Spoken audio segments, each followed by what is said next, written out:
Hello, my loves. I'm laughing as I'm recording this because I've pressed record and stop many times now.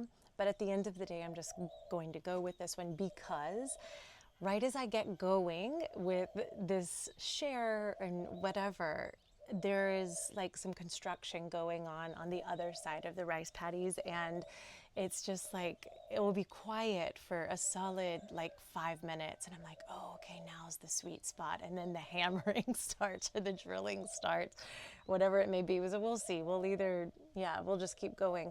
But here's the deal. It reminded me so much of what it literally was, like the living embodiment of the energy of right now.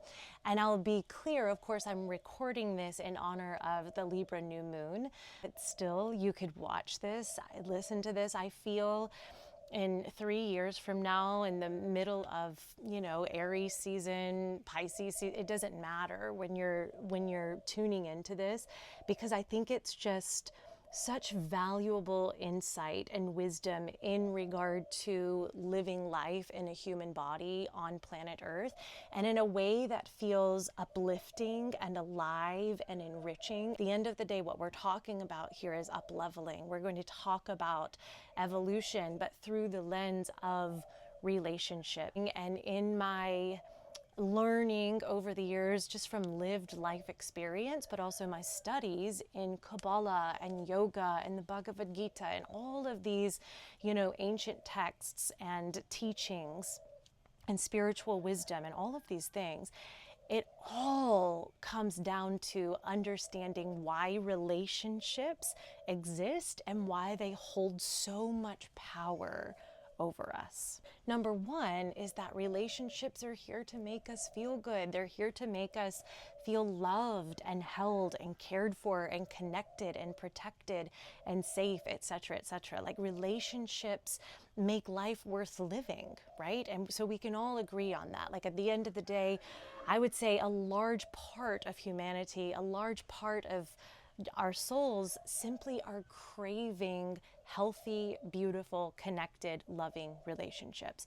But part two of that is that sometimes relationships, now whether they're the ones near and dear to us or just random people in the world, relationships are also our trigger points. In my life, I would say that I am much more triggered by relationships than just about anything else in my life. I'm curious to know from you all, is there anything else that triggers you more than relationships, that triggers you more than someone doing or not doing something, someone saying or not saying something? And that's really what Libra is all about. Libra is all about balance, harmony, partnership, relationship. But remember, this is the human experience. Like, this is why we incarnated in human bodies on planet Earth, was to be relational beings, to have relationship with others, with ourselves, with nature, with God. Like, at the end of the day, it's all about that. And even the yoga practice in and of itself, like, yoga means to yoke, means to unite, to come together.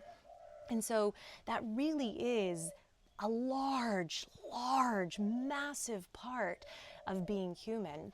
And I think that if we can understand how to navigate that in a way where we recognize certain aspects of relationships that make us feel so alive and loved and lovable and loving. And then if we're also able to understand that many relationships are literally for our highest good in regard to evolutionary experiences, because sometimes, a lot of the time, I think that it's actually really necessary for us to be triggered. And not to say we want to manifest triggering, not to say that we want to manifest challenges and we want to call all of that in. But at the end of the day, I mean, think about it in your own life. I know from my own lived experiences, most of the time, my largest growth spurts, my most incredible evolution, my most whoa baby aha moments, my most big deal realizations has come through being triggered, has come through moments where someone said something or did something that hurt me, or that bothered me or frustrated me, or whatever it may be. So this is a Kabbalistic teaching, and it really explains that In our lives, specifically when we're triggered or going through a challenge, it's so important to pause and say, what a pleasure. And then ask the question, why is this in my movie? Not only this circumstance, not only this trigger, not only this experience, but also why is this person in my movie, and why are they triggering me? What is it that my soul is trying to evolve through? What is my soul here to learn? And how is this trigger point, or this person that's activating a trigger point or challenging me right now, what are they trying to teach me? What is my soul trying to get out of this? And so I share that, especially in relation to, doing this video and this talk about Libra and all of these things. Meanwhile, there's construction that's now actually stopped. We'll see. But construction noise and all of these things. And it's important for me to know that, like, at the end of the day, and this is how, if we can understand relationship in this way, I'm telling you, it will change your whole life. At the end of the day, the people across the rice paddies building the villa have nothing to do with me. The thing that's frustrating is that I'm letting it get to my ego.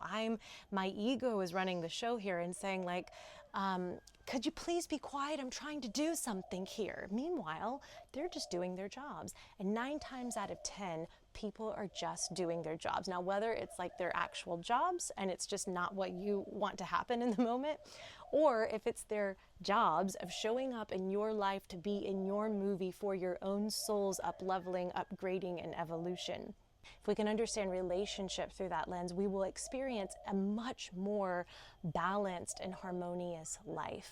Now is the time to really focus on how to experience more heart and less ego in relation to relationship. What I mean by that